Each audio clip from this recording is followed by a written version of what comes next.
आज आपण मखाण्याची खीर बनवणार आहे. त्याच्यासाठी मी काजू बदाम तुपामध्ये भाजून, मखाणे पण भाजून घेतले तुपामध्ये. आता आपण यांना पेस्ट करून घेऊया.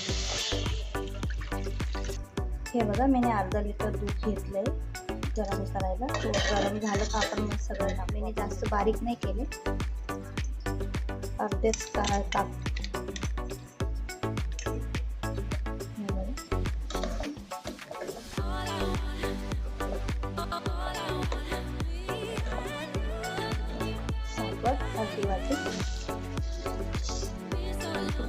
ड्रायफ्रूट टाकून घेऊया. ते काजू बदाम, वेलची पूड, तर चांगली एक उकळी येऊ देऊया. ही बघा झाली आपली खीर. आता आपण सर्व करून घेऊया. ही बघा आपली मखाण्याची खीर. वरून अजून ड्रायफ्रूट टाकूया आपण. कशी वाटली मखाण्याची खीर? आवडली असेल तर लाईक करा, शेअर करा, सबस्क्राईब करा. धन्यवाद.